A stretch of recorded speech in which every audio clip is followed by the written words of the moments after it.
So welcome all to Parliament. I'm sure you were here yesterday. I heard about that. So welcome to our committee. In fact, I got back last night and I was thinking about the last time a Cordell was here, and I was the Deputy Minister of Foreign Affairs, and I looked up who came: Peter Roscombe, David Price, Gary Connolly, who had, I guess, unfortunately passed away, Adrian Smith, and Gwen Moore. And others, some officials also participated. This is Honorable Kaushalya Ariyaratna from the government. We had a very good conversation. In fact, we all went on the U.S. Navy aircraft to Hambantota, the port. We visited the port, looked at some issues there, came back to Colombo, had several discussions. I think that's the last time we had a Congress delegation come here, and I saw in the little write-up that I got that perhaps maybe down the road there could be other congressional delegations that may be, I guess, arranged to visit. So just to give you a very brief overview, this committee consists of 18 members drawn from all political parties. It has a multidisciplinary composition. So, for instance, Kaushalya is a lawyer, Chitral is a lawyer, Nishanta is an accountant, tax person. He joined Parliament only last month to fill a vacancy of a young, energetic NPP member who unfortunately passed away. And there are others some of whom are in India. Some are joining on Zoom. Honorable Rauf Hakim and others in a delegation. The chairman of this committee by statute has to be from the opposition. This is the only committee that by statute has to go to the opposition, and that is for obvious oversight, checks and balances. And this committee is perhaps the only committee that, in terms of finance, looks at legislation, amendments, new legislation that deals with finance prior to it becoming legislation. As you know, there is no post-enactment review of legislation. So therefore, it comes here, and our committee would deliberate. Absolute majority of the time, it will go through. Only in very special circumstances we would send it back, and then they would revise and send it back to us. And in some cases, they would completely withdraw. It has happened a couple of times.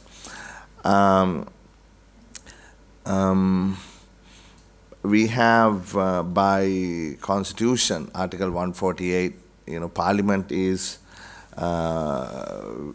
vested with the full control of finance. So, like I said previously, all matters must pass this committee and then the chamber. Our mandate essentially is to look at all matters of public finance.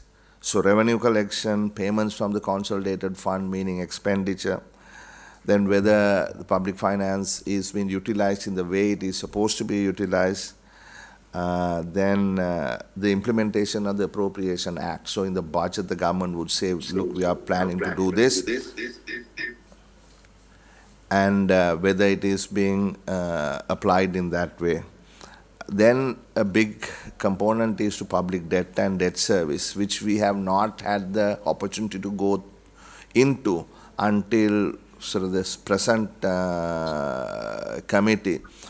And as you probably know, we have new public debt management law, which means there is a new entity that is currently being set up, and I would like to talk to you about that in some partnership possibilities. And all motions, resolutions, amendments to legislation that are routine.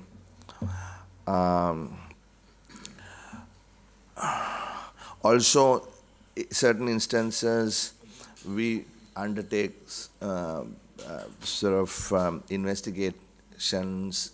We have looked at a couple, particularly a matter that we took up last Parliament was in terms of outsourcing of the visa issuance and so on, but very few of those that come our way. We have two major reports to present. One is once the appropriation bill is presented, we got to check on the assumptions. Are these assumptions appropriate? Could we expect the kind of revenue that the government is expecting? For instance, when we looked at this year's revenue targets, one of the biggest items is tax revenue collected from importing vehicles. 1.6 billion rupees, at 1.6 trillion rupees. And at the beginning, everyone didn't feel confident that we would be able to achieve that, but subsequently it appears that that money is coming, not only coming, it's more than that. So these assumptions are based on previous actual happenings, and so therefore we try to get analytical help to do this. Unfortunately, we haven't had that analytical help. So these are things that we also want to raise at this meeting. Previously, we did have support, but for the last almost 1 year since this committee has been sitting in this Parliament session, we haven't had that. So USAID used to provide some help through NDI, and WFD, that is the Westminster Foundation for Democracy, the UK think tank. That's kind of an overview of what we do, and I'll stop at that and perhaps have a discussion with anyone who you wish to direct your questions at. Thanks. Well, thank you for the overview, Chairman. And it's nice to hear the names Roscom and Price. Those are our former chairmen of our commission, and they were great members and great individuals to work with. We send greetings from our current chairman, Vern Buchanan, that Chase is representing, and our ranking member, Unititis, whom Colby is representing. As you said, there was a history, or a good history, of collaboration between our parliament and your legislative body as well. Because of COVID, because of economic uncertainty in recent years, that has been fairly inconsistent. And part of the reason why we're here now is to explore opportunities to renew that collaboration. So that it is nice to hear the overview of your work, but also we'd like to dive into perhaps some specificities of where that collaboration might be. And in light of the foreign assistance freeze from the United States, that assistance is also inconsistent on our end. But the good news is that there are opportunities for our commission to engage in some of this work. And so one of the questions I had was regarding the resources you have to scrutinize legislation, as it can be difficult to do that without a really strong research service or other types of assistance to do that. And also as it relates to an office on public budgeting. I know that was something that the Parliament is taking up, I believe. If you have any comments on that, we'd like to hear more, and then go back and forth if that's possible. Sure, that's fine. Yes, we passed legislation in 2024 to establish the Parliamentary Budget Office. And we have now a piece of legislation to do that. We are in the process of hiring a parliamentary budget officer and a deputy budget officer.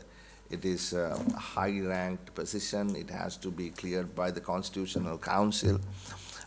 We haven't still been able to get that completed due to various reasons. The Committee on Public Finance set up something called the Interim Budget Office during the last Parliament, which we expected to sort of dovetail into a bigger establishment. But those resources we don't any longer have.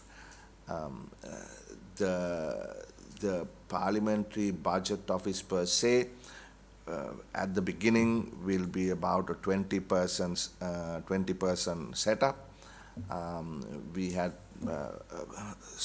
made a structure on themes, and ideally we would like to have somebody with global experience, done it before. We've seen dozens and dozens of applications over the last couple of years almost, but we haven't really been able to sort of pick anyone yet.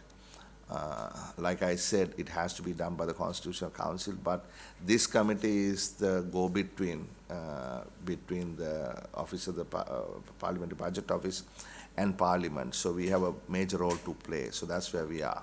Would the Budget Office report to you as chairman, or would it report to an administrative office as part of the bureaucracy, like the Secretary General's office? Or would it be more, or it's sort of in between? No, it is sort of in between. It is this committee that will approve its budget, approve its work plan. So it is this committee that would liaise with the Independent Budget Office. And to the Independent Budget Office, any committee, any member would be able to, request various types of analysis. But it is for us, I believe, that it would be most useful. Now, I gave you one example as in terms of revenue collection. We would need a proper model to, put in the assumptions, the likely scenarios, do some sort of sensitivity analysis, and then determine what kind of revenue that we might receive, what kind of expenditure we might have to incur, and so on. But we do not have any of that capacity currently. So in partnership, those are the kinds of things, capacity building and sort of using technology, modeling and things like that, that we would be, with the concurrence of our members, obviously, would like to talk to you about. Yeah, that's something that our commission has done several times over, the House Democracy Partnership around the world with other parliaments. And it's actually something when we were speaking with the Secretary General on the use of AI, that's becoming, it's recent development just within the last year or two, but it's something that we're now relying on AI to really help predict financial models as well as what is 0.1% increase on this.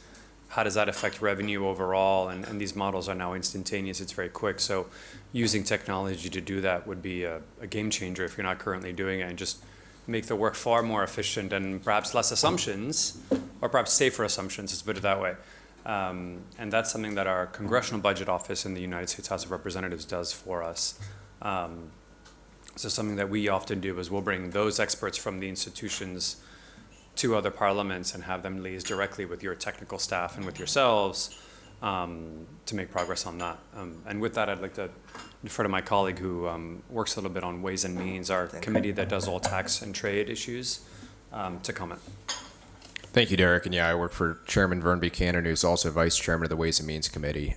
So similar to your guys' committee, it's the Tax Writing Committee. And so we just wrapped up a tax bill. It took several months and got it through, and it was signed into law We typically do that, I think, every 5 to 6 years. That's the goal, at least. And with that, we use the Congressional Budget Office that is extremely helpful for figuring out, okay, if we're going to include this tax provision, how's that going to affect our outlays and what we take in, and ultimately help with budget decisions down the road. So yeah, I love that idea, Derek, of having the CBO come in and at the very least talk with you guys, even if it's via Zoom, about how they run their models, and they're really a world-class service that everyone, including the executive branch, will use their reports. So I think that's a fantastic idea. Thank you, Derek. At the start of your remarks, you mentioned that one of the primary functions of the committee is obviously to conduct oversight, but also, you mentioned conduct investigations.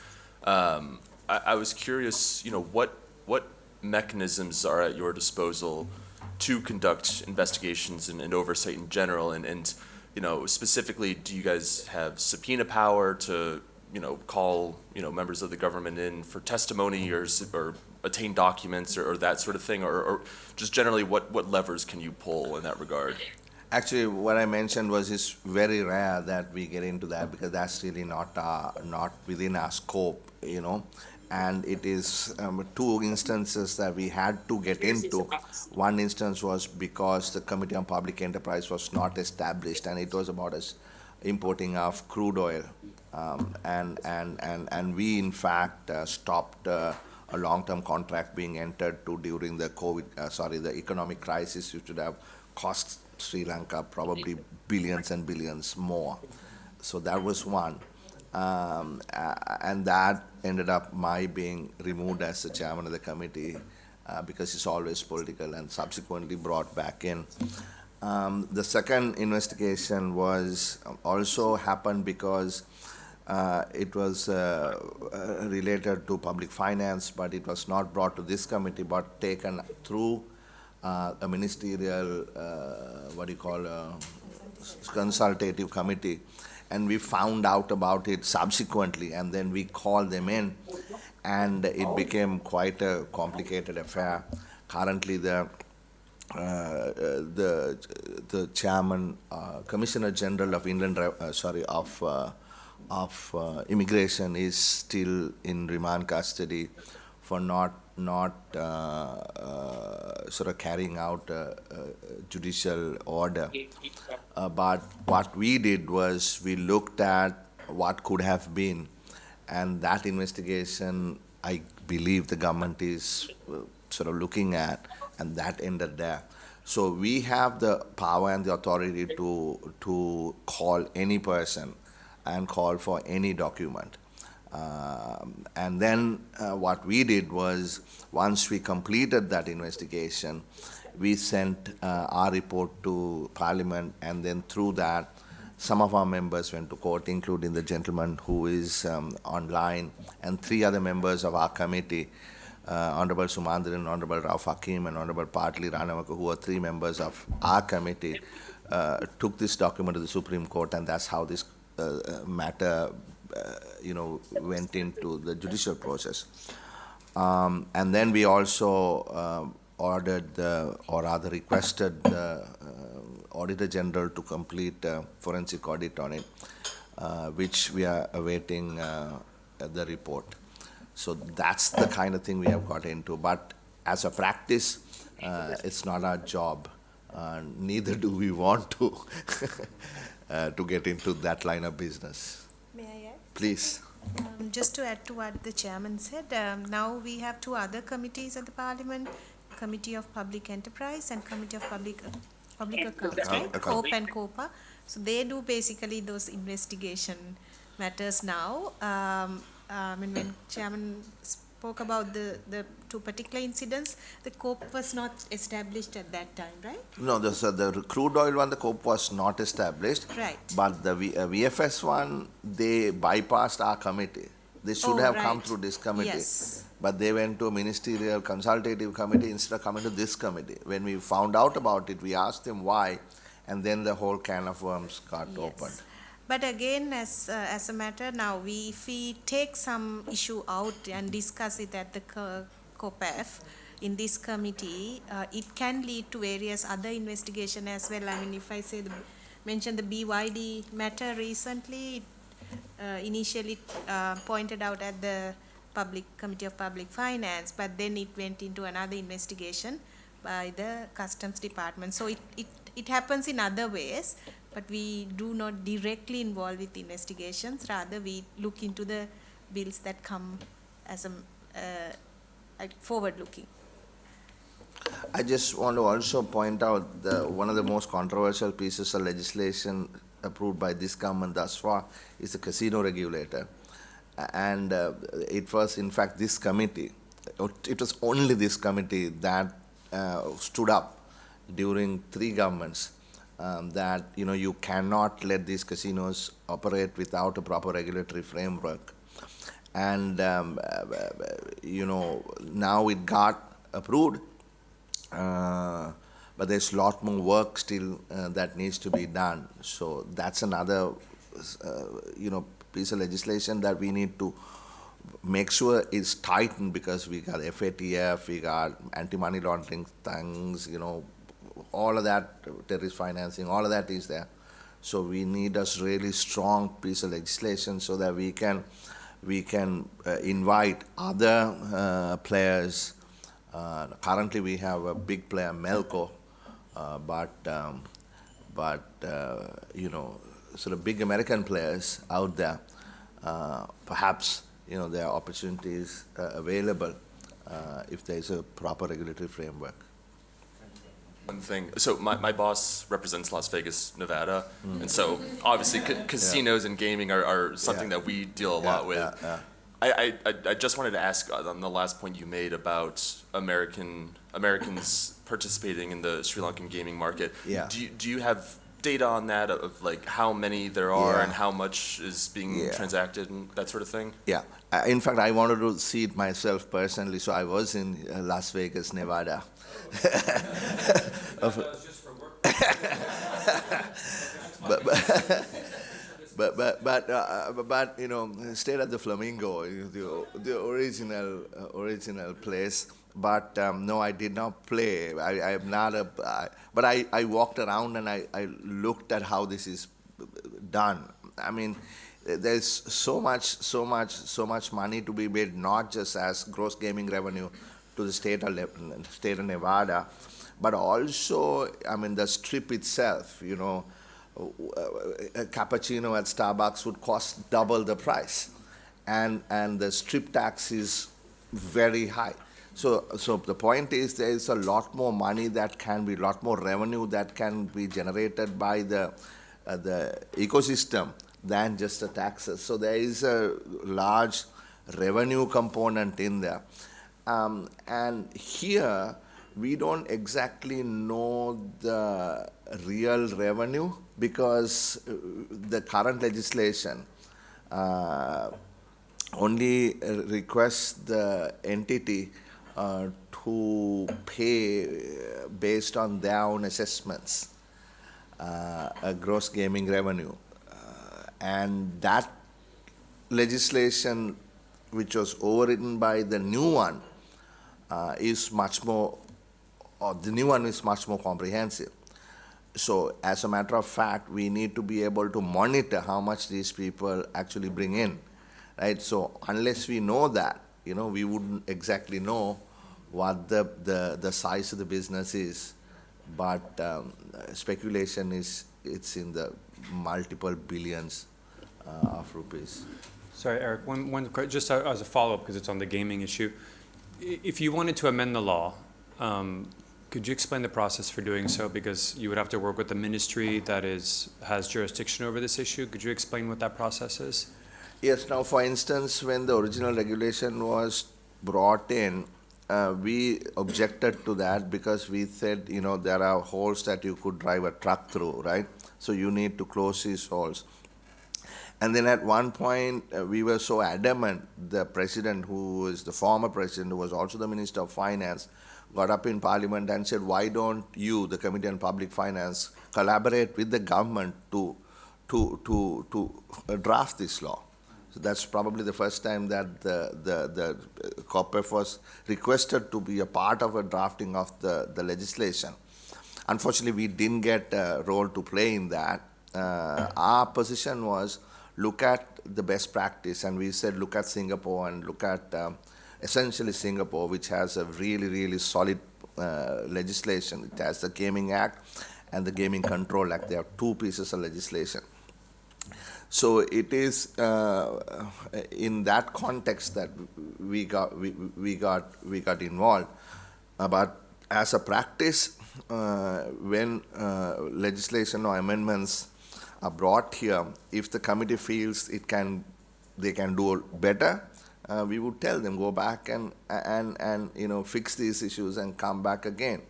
I'll give you an example of something that they withdrew is a bill on microfinance. The bill was supposed to cover as many microfinance institutions as possible, but the bill that they brought here didn't cover 70% of the institutions. So we in fact had a stakeholder discussion here. We've had some of those, not regularly, but we've had them, and those stakeholders brought up issues, and then we told the government, look, this is not going to fly. So then they actually folded that piece of legislation and they said, look, we will bring new legislation, which this government will have to now work on and bring. I don't know. Didn't they bring and then people went to courts against it? That's what I... No. What happened was they undertook to withdraw the regulation here, the legislation in the country. Fundamental rights. There may have been, but it was at this committee that they said that they were taking the Arandara, the Director General of Legal Affairs of the Ministry of Finance, said, look, we are withdrawing this piece of legislation. I should have a quick follow-up to that. Is that the norm where you can go back to the government and ask them to redraft the legislation and they're willing to do that, or is that a one-off? That was a one-off. Okay.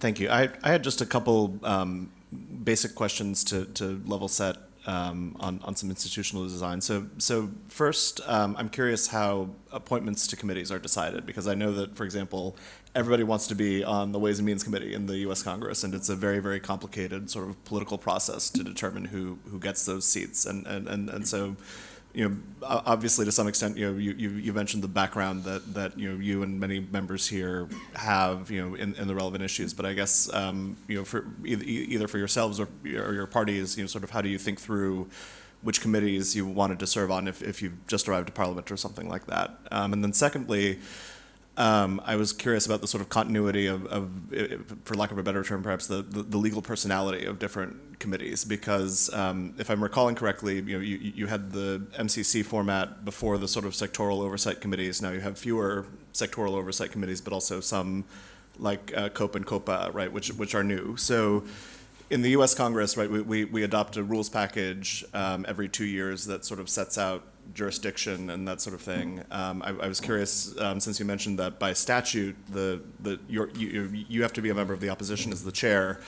How much is sort of things that are binding between parliaments versus things that are adopted at the start of each parliament, and then sort of when you have disputes between committees about jurisdiction, for example, right? How are those adjudicated within the processes of the House? So, okay, I'll give you a quick answer and I'll let the others also come in on this, because it is up to the Secretaries General of each political party to nominate the members to this committee, and as is for other committees.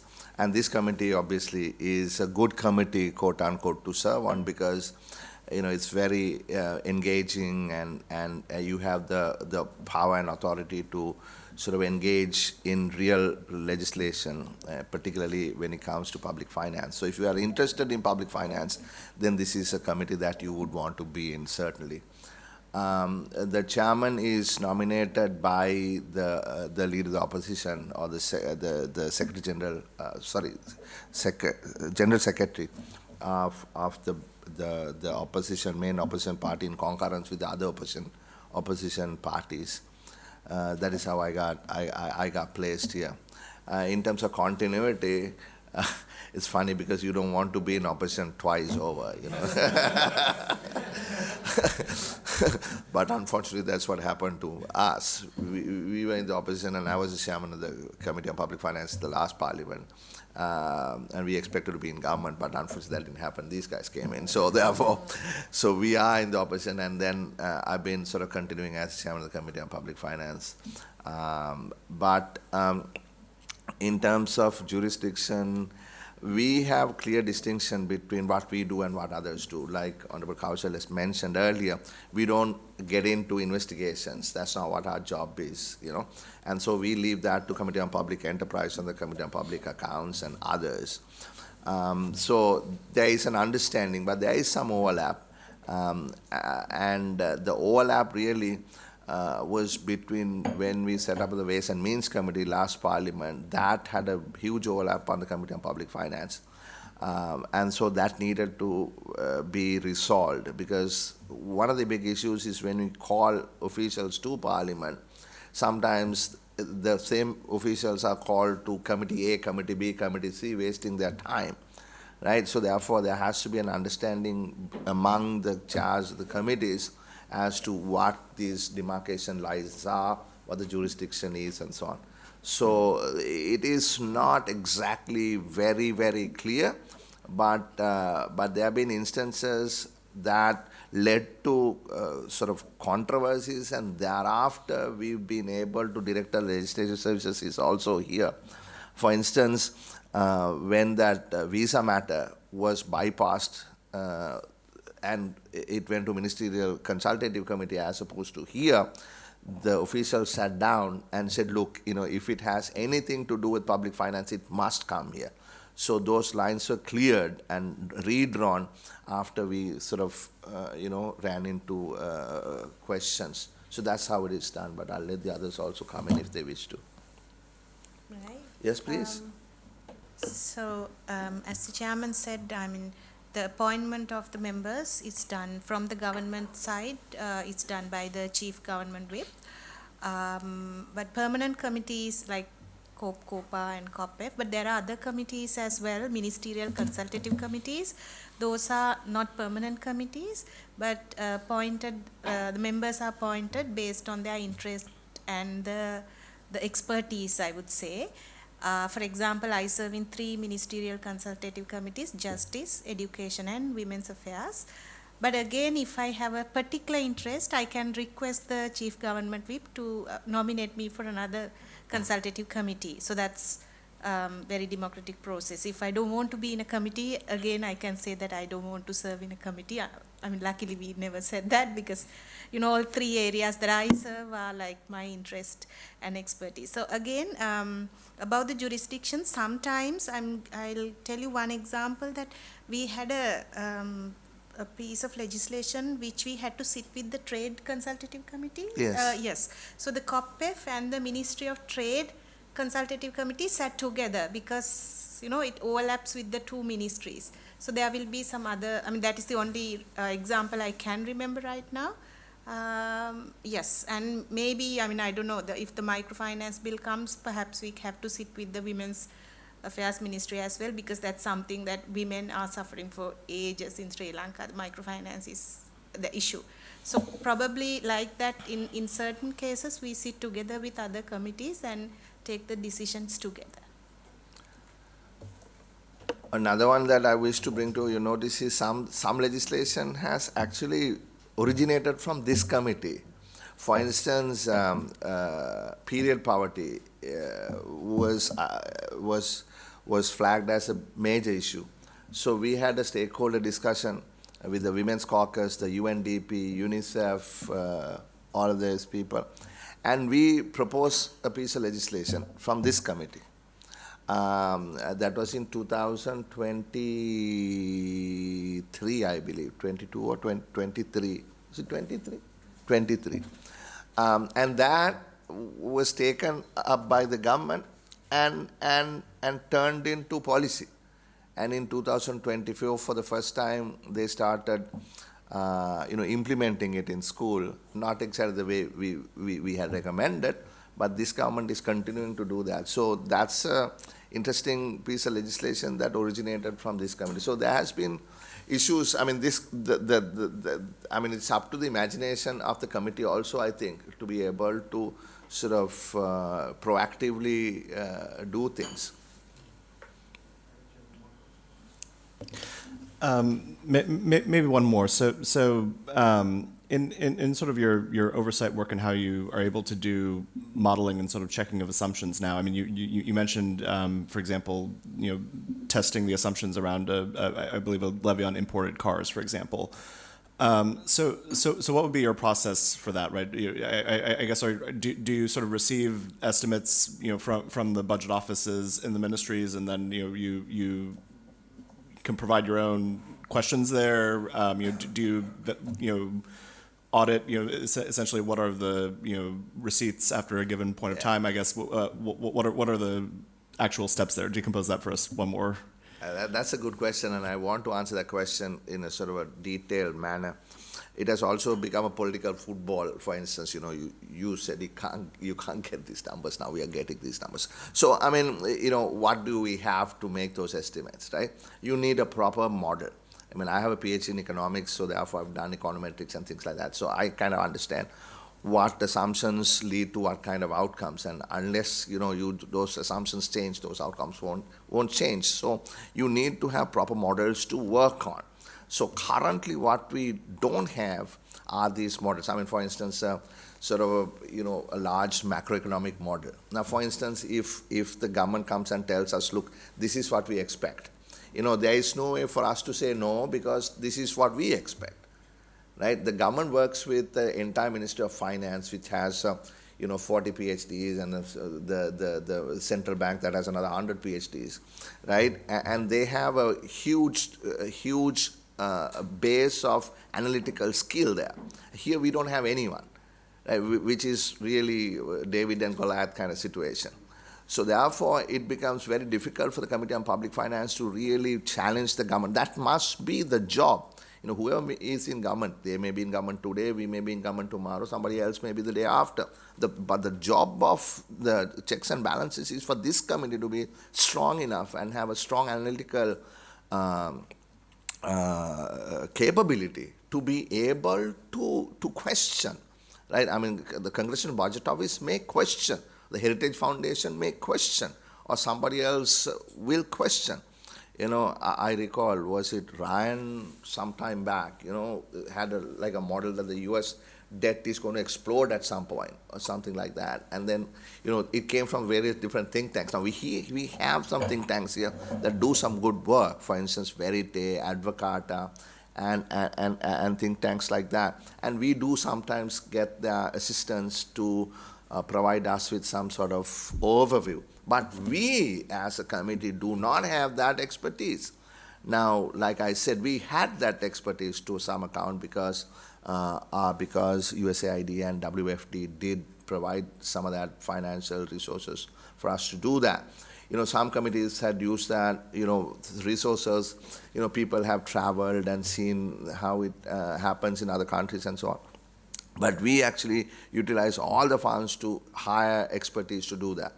So if to answer your question, which is very relevant to us, is to build the capacity, build those models, to be able to run sensitivity analysis. Now, for instance, the IMF said the dollar will be at 450 by this year, right? And the dollar is at 300 as opposed to 450. All the estimates were based on dollar being at 450. So when the debt restructure was proposed, all the international sovereign bondholders took a step back and said, look, we don't agree with this number, right? So therefore, we need to do a macro-linked bond as opposed to a regular bond. So in the macro-linked bond, then if you do better than the benchmark, then we also have to end up getting better deal. So that is how that MLB was structured. Now, for instance, we should be also have that expertise to be able to do that analysis and tell the government, look, okay, you're expecting this. What if if it happens, it happens. But if these things don't happen, this won't happen. Then what? Right? So I've sat in this committee, and seen how public officials, secretaries would have come and had come here and told us, look, our taxes are going to increase, revenue is going to increase by 50%. We said, no, it cannot happen. And then the revenue fell from 11 to 7%. Right? So these are two different examples of how one can go one way or one can go the other way. So my contention is that we need to build a capacity. So currently what we have done, Kausala, myself and Nishanta, we sat just before I left to the US, and then we agreed to hire, I think, four young graduates, fresh out of college, at 70,000 rupees plus 50,000 or something, menial pay for it. I'm sorry to say that, but that you can't expect the kind of modeling that we are expecting to see, right? So even, and we are trying to find somebody to run this as a senior consultant, and we are told that we can pay 150,000 rupees. But in my opinion, 150,000 rupees is not going to be able to get me the kind of person who's worked in the World Bank or the IMF or someplace like that with 25 years experience to come and tell us, look, let's run this model, let's do this, and then get the relevant sort of expertise onto the committee. So that's something that we would, if my committee members agree, would be something that I would like to highlight in this instance. Could you delve into a little bit more what the USAID and the WFD assistance was, when that ended, and explain what the project was? Could somebody in the Secretariat explain that? Or? Perhaps on a macro sense. But yeah. So specifics. we had, they paid for experts. We had people who came in and did some work for us on a short-term basis and on a continual basis. So we had sort of the director of economic research at the central bank once worked with us. So we got that type of person who's been in the IMF work with us, people who've been with the World Bank work with us, like that. So we got some top quality expertise coming on short sessions. And they also took the responsibility to hire for us, how many, 6, 4? How many? 6 analytical staff members. They were young people, all of whom went overseas, went to Oxford, places like that, and subsequently after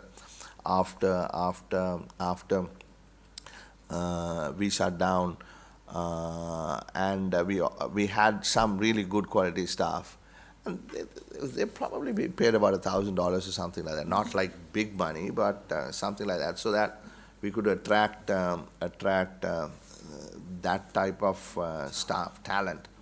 I mean, I recall we hired this one kid who's finished his master's degree in mathematical economics from Oxford, and somebody who had a 4.0 GPA at Harvard, right? So that kind of people we were able to bring in, and that was helpful.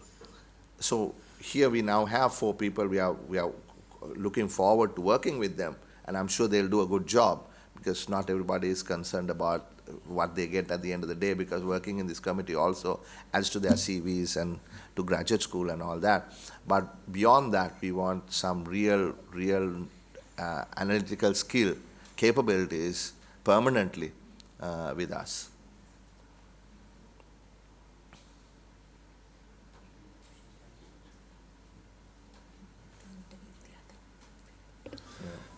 Well, we certainly empathize with you, the jet lag that you might be facing, having just arrived from the United States yesterday, as we did as well on Monday evening. But we very much appreciate your time. If you have any questions for us, we'd be happy to answer anything or any comments you may have. But this has been very enlightening to better understand the real specifics, because sometimes these meetings can stay very at the macro. It's nice to get in the micro sometimes. It's also helpful for us to go back and speak with our commission and our members and our bosses and try and understand how we can better collaborate, which is something that we're interested in doing if you are as well. Yeah. Yeah. I'd like to know more about the HDP and the commissions, how the commissions work, and how you have assisted the partner legislatures maybe. We would like to hear more about some of the success stories that has been a success with the assistance of the HDP, and maybe yeah. Yeah, I probably should have led with that at the beginning, but I try to defer more to our colleagues here. So we're a commission, we've been around for more than 20 years in the House. We are speaker authorized, so we're not part of any other standing committee. We derive our authority from the Speaker's office, which in our system is great because that is the supreme authority within our body. So we have a lot of freedom to do whatever our chairman wants. Historically, the body has served to share the best practices of good governance. So not democratic governance, but good governance. So ledge side only. So the supply side of the governance loop. So in our mind, it's trying to make parliaments better. And by better, it's open, transparent, constituent-driven, modern, efficient, etc. We've worked primarily in about 15 to 20 parliaments around the world. It's a global portfolio, so anywhere from Colombia and Peru to Indonesia and Timor and Mongolia and Kosovo and North Macedonia, so true, and Liberia and Kenya, etc. So it's a global portfolio, and in so doing, we get to learn really great opportunities and best practices from those countries and then share those with others. So we're an American institution, but with international expertise and scope. I would say that our parliament is one of the best in the world because it is well resourced, which you've mentioned several times. Having the resources means you get the talent, and we are very well resourced. We have a great CRS, the Research Service. We have a Congressional Budget Office. We have even just the Chief Architect Office, Architect of the Capitol. We have a new House Digital Services Office, which solely works on creating technical products, unified calendars, online signing of bills and changing edits and amendments to legislation. All of that's now done online as a result of COVID. So these are all products and tools and resources that allow our members to focus more on the specific policy. And those are really good best practices that we can share from our system. So I'm very careful to not fall into the prey of American exceptionalism. But that being said, I know that our parliament is very good at these things. When you divorce the politics and the partisanship from it, I mean, if you fall into that, then it's a whole different story. We're very probably similar in that way of the partisanship can be difficult. So it's process-oriented. It's really the processes.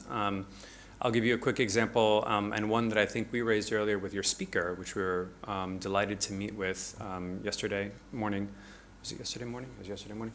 On talking about ethics. We have a very strong ethics committee and ethics guidelines and mandatory trainings for all staff and all members. They're all treated equally for financial disclosures, for gifts, for what we can receive, for what we cannot receive, for how we can operate.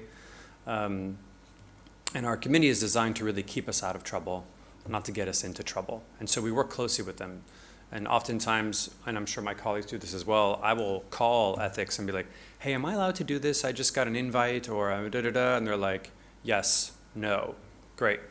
And then I go that way. So it's instantaneous assistance to help keep us out of trouble, because in our system, if we do something bad, it reflects poorly on our members, yourselves. And if our members do something poorly, it's usually our fault. So it's a direct loop of responsibility. So we worked a lot with the Kosovo Parliament actually on ethics.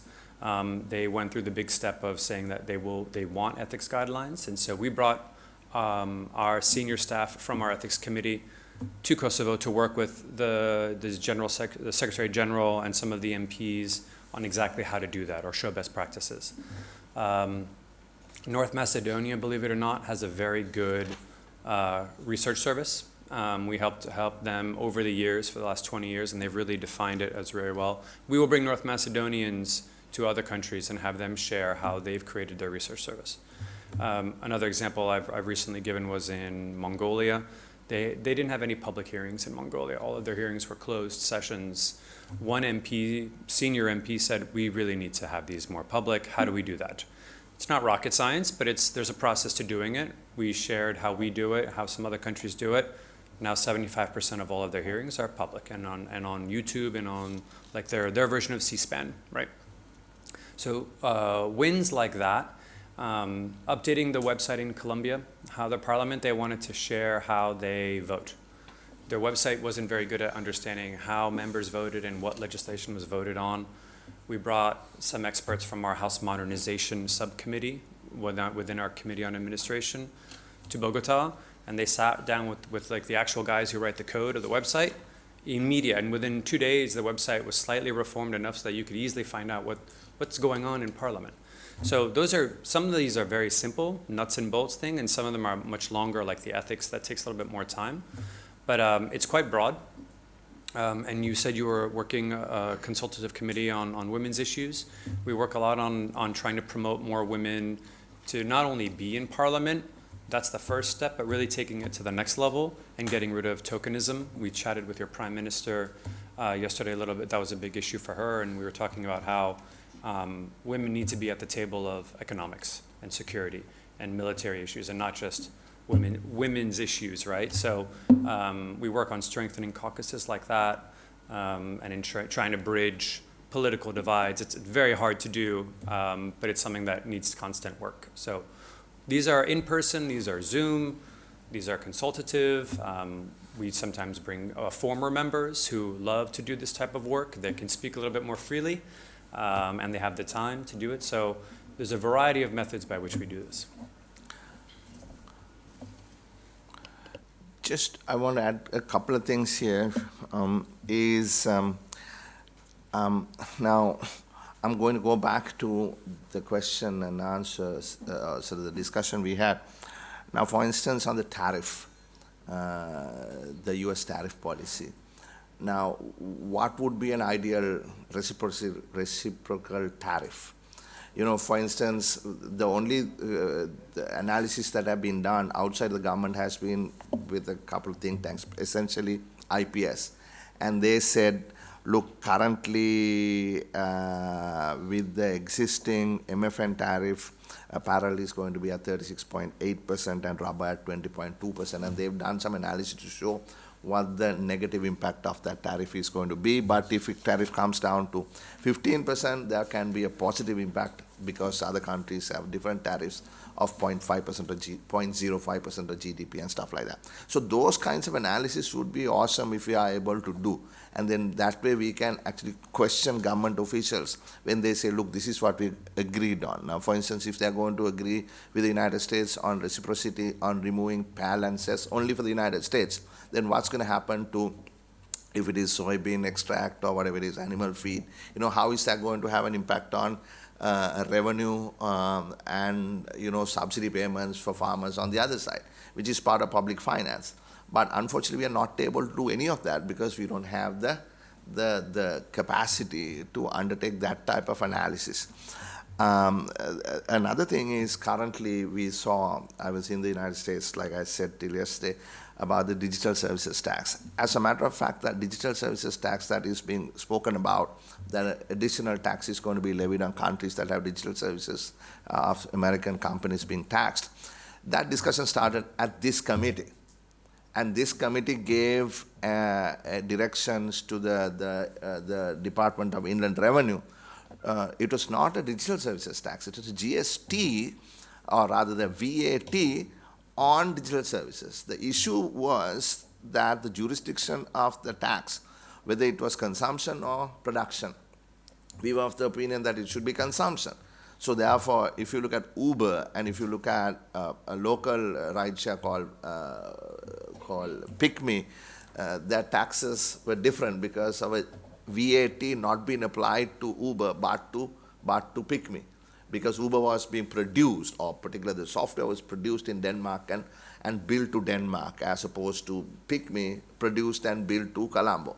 So I just want to make sure that, you know, there are things like that. Now, this particular one I want to make sure is not a digital services tax, right? This is a VAT on digital services, and that is not discriminatory against any American software that is being exported to Sri Lanka. The third point I want to make is debt service management. We are setting up a new debt management office. And my members know that I've been very, very sort of adamant that we get the right skills in that. I've been a treasurer at a large bank, and I know managing a treasury is no easy task. But when you're managing billions and billions of dollars of our liabilities, with bonds being traded and all of that, instead of just staying back and seeing what happens, we as a nation can participate. We have a new piece of legislation called the Liability Management Act that we passed in 2018 that has not been used, right? And to be able to use those tools that we have to manage our treasury overseas is a skill that doesn't just come like that. You have to have specialized people, specialized models. Not everybody understands the Black-Scholes theory. Not everybody can run a treasury. Not everybody understands how a bond is priced. And so therefore, there can be a lot of support that can come from, I think, your side to our side on that as well. So just those 3 points I want to make. I can tell you I handle trade for my boss, and it's extremely helpful when you're able to see the numbers. I did have a question on the trade. I think you guys have a trade committee. Is that correct? We have not a trade committee as such in Parliament. We don't have a special committee on trade, but if it is on duties and taxes and cess and pal, it comes here. Got it. Okay. In terms of policies that the Trade Ministry Consultative Committee... That's on trade policy. For instance, when the Honourable Member mentioned about how we sat jointly, that was on anti-competitive and countervailing taxes. Okay. Sorry, anti-dumping and countervailing taxes, that was a policy. Mm-hmm. But if they are going to introduce, say, okay, this percent or this rupee amount, then it has to come here. So the agreement to the reciprocal rate, or what you guys negotiated down to, did that go through the Parliament, or was that strictly the... No, we don't exactly know what was agreed upon, because the information we have, correct me if I'm wrong, is that we have a 20% reciprocal tax, but we do not know what undertakings we have taken. So we don't know what the PAL says or whatever it is. We don't know that yet. But what we know is that it is 20%. That's all we know. Parliament has not been involved in that. What about the VAT on digital services? Has that gone through, or is that... No, I'm speaking here on behalf of the government, actually, not on behalf of the... This is a diversion away from the meeting, and I'm sorry, Derek. I'm just kind of curious on that. That's all right. Let's have that discussion here. Like I said, what the Trump administration is talking about, whacking an additional reciprocal tax on countries that are going to add a digital services tax on American exported software, that is not the case in this case. What we have imposed is a VAT on digital services, right? Which means you're on the same footing whether you're producing it in Denmark or whether you're producing it here. So it is not trying to impose a new tax on imported software. Okay, that's very good to know, because I know, like, South Korea has a DST that the Trump administration is pushing back on really hard, and I think it's an important clarification there that I'm happy to bring back to the Ways and Means Committee. We oversee trade, so that's a very, very important clarification that I'm happy to bring back. Thank you very much. Yeah. Well, we thank you for your time. This has been really helpful, and we very much appreciate you coming in on a non-session day and meeting with us.